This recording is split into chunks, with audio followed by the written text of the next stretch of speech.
long time before I was allowed to go to Greg's for another sleepover. But that's a much longer story. And I'm not even sure there's room for that one in this book. The time I saved Greg from Kevin Larkin's birthday party. There's a kid named Kevin Larkin who lives over on Speed Street. And last summer, his mom invited me and Greg to Kevin's birthday party. We didn't want to go because Kevin is hyper, but both of our moms said we had to. It turns out me and Greg were the only kids invited to Kevin's party. But we didn't know that until we got there. After we gave Kevin his presents, his mom said it was time for party activities. The first activity was to watch this movie about a guy who can turn into a bear and an eagle and a bunch of other animals. When the movie was over, Kevin wanted to watch it again. But me and Greg told Kevin's mom we didn't want to watch the movie a second time. So she said we could move on to the other activities like pin the tail on the donkey. Well, that just made Kevin mad. He got all wound up and started acting like the guy in the movie who can turn into animals. I guess Kevin's mom was used to this sort of thing, but me and Greg didn't know what we were supposed to do.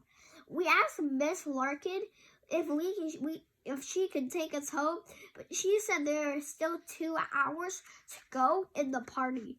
So we went out to the back door and waited for Kevin to calm down.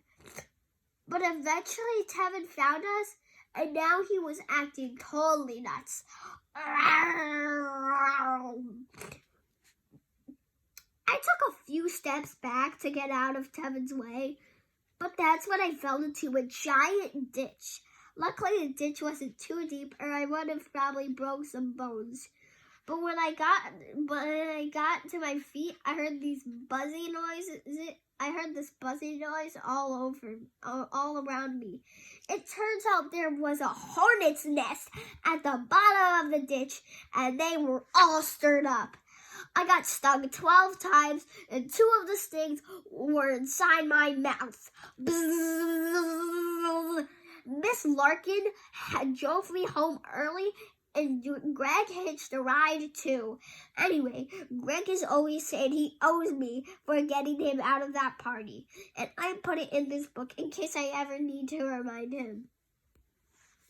Greg's accomplishments. Every biography I've read for school has a chapter called accomplishments, so I figure I better add that in here before I forget. The problem is that Greg is only a kid, and most of his accomplishments haven't happened yet. So I'll leave some blank space here, and I can fill it out in later on. As you can see, he hasn't noted any accomplishments yet. A lot of blank space, yeah. The time me and Greg disturbed an ancient burial ground. If you were spooked out by that goat man story from before, then you might want to skip this one. Okay, if you are still reading, remember, I warned you. One time, me and Greg were playing Vikings and ninjas in the woods, and then some teenagers came by and ruined our fun. Nerds! But that's not even the scary part yet. So keep reading.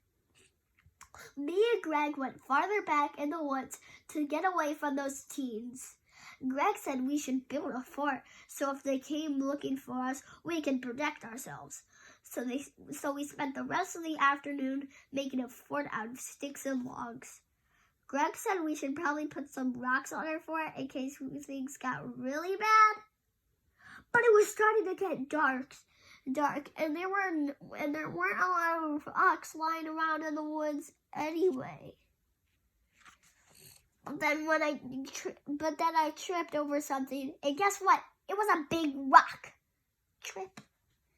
I told Greg I thought I sprained my ankle, but he was a lot more worried about that rock than my injury. Greg said it wasn't a rock. It was a gravestone, and we just disturbed an ancient burial ground. I guess you already knew that was coming because it was in the title of the chapter. I'll probably change it later so I don't give the surprise away.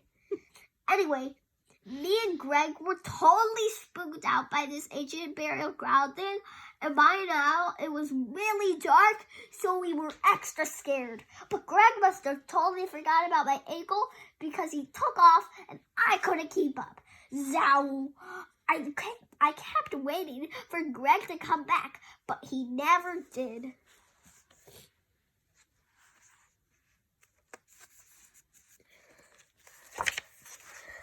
Luckily, my parents called Greg's house to ask where I was, and that helped him remember I was still out there. And just to show you what a great pal Greg is, he let my parents borrow his flashlight and pointed them in the right direction. An even more scarier story. Should I keep filming? This is so long. Okay. Last one. one. I'm on the topic of scary stuff. I want to share a story that is about something that happened a couple years ago. One time I was at my grandpa's log cabin with my dad for a weekend, and we took a hike, and I got kind of dirty. Technically, it's my dad's cabin now because my grandpa died the year before. I called my grandpa Bampy, and the reason I called him that is because when I was 2, I couldn't say grandpa. Bampy! But when I got older and could say grandpa, no one would let me change it. So when my grandpa got older, it's the only word he could really say. We love you, Dad. Bampy! So anyway, back to the story. After I got dirty from that hike, my dad said I had to take a shower. But Bampy's cabin is really old and it doesn't have a shower. It just has one of those creepy old-fashioned tubs. Blub, blub, blub. After I filled the tub with water and got in, here's what happened next. I heard footsteps coming down the hall, and I thought it was my dad bringing me a towel or something. Clomp, clomp, clomp. Dad? Then the door opened real slow, but guess what? No one was even there. I jumped out of the tub and ran around the house looking for everywhere for my dad. And if you're thinking, oh, Rally, the door thing was your dad playing a trick on you. Well, guess what? It wasn't. My dad was getting some milk at the store, and he didn't come back until like a half hour later. I told my dad what happened with the door, and he said it was probably just a wind, but I know what it was. The ghost of Bampy. Bampy! I actually think that story is kind of creepy. All right, I'm going to stop here. Can we do a second video? Mm-hmm. Okay, can I look at the first one? Yeah, let me turn this off. That was the book we were reading.